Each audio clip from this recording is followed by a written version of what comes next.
नमस्कार मित्रांनो, आज आपण पशुपालकांसाठी खूप मोठी आणि महत्त्वाची अपडेट जाणून घेणार आहोत। राज्य सरकारच्या पशुसंवर्धन विभागाच्या माध्यमातून आता पशुपालकांसाठी एक विशेष मोहीम सुरू करण्यात आली आहे, ज्यामध्ये पशु किसान क्रेडिट कार्ड म्हणजेच पशु केसीसी मोठ्या प्रमाणात दिले जात आहेत।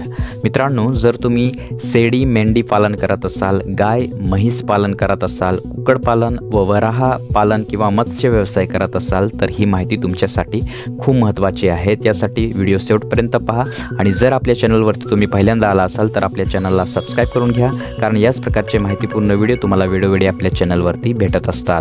कारण आता तुमच्या पशुधनाच्या देखभालीसाठी खाद्य, औषधे आणि इतर खर्च भागवण्यासाठी सरकारकडून सहज कर्ज उपलब्ध करून दिले जात आहे। मित्रांनो, 10 फेब्रुवारी 2024 रोजी राज्य सरकारने एक महत्त्वाचा शासन निर्णय म्हणजे GR जारी केला आहे, ज्यामध्ये पशुसंवर्धन व्यवसायाला कृषी समक्ष दर्जा देण्यात आलेला आहे। याचा सर्वात मोठा फायदा म्हणजे आता पशुपालकांना शेतीप्रमाणेच कर्जावर व्याज सवलत मिळणार आहे। जर आपण व्याजाबद्दल बोललो तर सामान्यतः पशु केसीसीवर 9% व्याज आकारले जातं, पण आता केंद्र सरकारकडून 3% सवलत आणि राज्य सरकारकडून 4% सवलत दिली जाते, म्हणजेच एकूण 7% पर्यंत व्याज सवलत मिळते आणि त्यामुळे पशुपालकांना अत्यंत कमी व्याजदरात कर्ज मिळतं। याशिवाय राज्य सरकार बँकांना 2% अतिरिक्त सवलत देते, त्यामुळे जवळपास 1,60,000 रुपयापर्यंत जे कर्ज आहे ते पशुपालकांना बिनव्याजी किंवा अत्यंत अल्प व्याजात मिळू शकतं। मित्रांनो, या योजनेचा उद्देश स्पष्ट आहे, पशुपालकांना आर्थिक बळ देणे आणि पशुधन व्यवसायाला प्रोत्साहन देणे। याच मोहिमेअंतर्गत राज्य सरकारने 2026 आणि 27 या वर्षासाठी तब्बल 10 लाख पशु केसीसी देण्याचे उद्दिष्ट ठेवलं आहे। आता या योजनेअंतर्गत किती कर्ज मिळू शकतं ते पाहूया। सुरुवातीला पशुपालकांना सुमारे 1,60,000 रुपयापर्यंत विनातारण कर्ज दिलं जातं। यानंतर व्यवसाय वाढत गेल्यास ही मर्यादा हळूहळू वाढवली जाते आणि जास्तीत जास्त 3 लाख रुपयापर्यंत क्रेडिट लिमिट मिळू शकते। मित्रांनो, या पशु केसीसीचा उपयोग फक्त खर्च भागवण्यासाठीच नव्हे तर नवीन पशुधन खरेदी, शेड उभारणी आणि इतर गुंतवणुकीसाठी देखील करता येतो।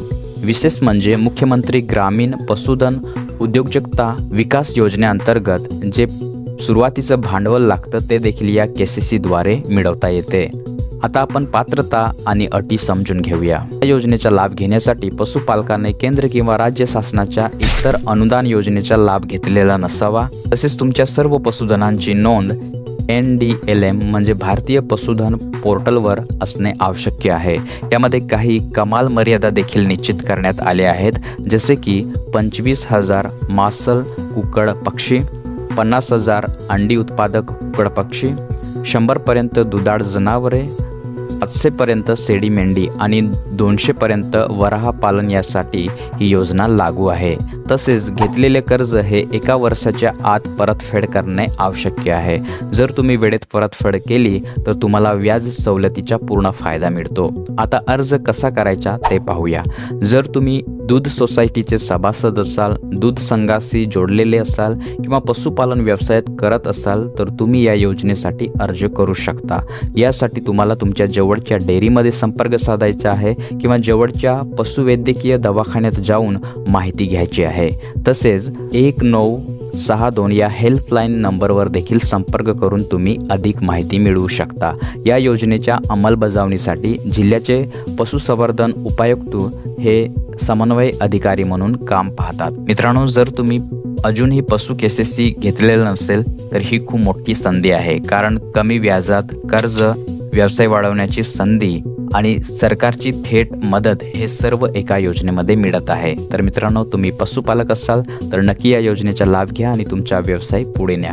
तुम्हाला पशु केसीसीसाठी अर्ज कसा करायचा याचा नमुना हवा असेल तर कमेंटमध्ये नक्की सांगा। व्हिडिओ आवडला असेल तर लाईक करा, आपल्या मित्रांसोबत शेअर करा। अशाच महत्त्वाच्या अपडेट्ससाठी आपल्या चॅनलला सबस्क्राईब करून घ्या। भेटूया पुढच्या व्हिडिओ, तोपर्यंत जय हिंद, जय महाराष्ट्र, धन्यवाद।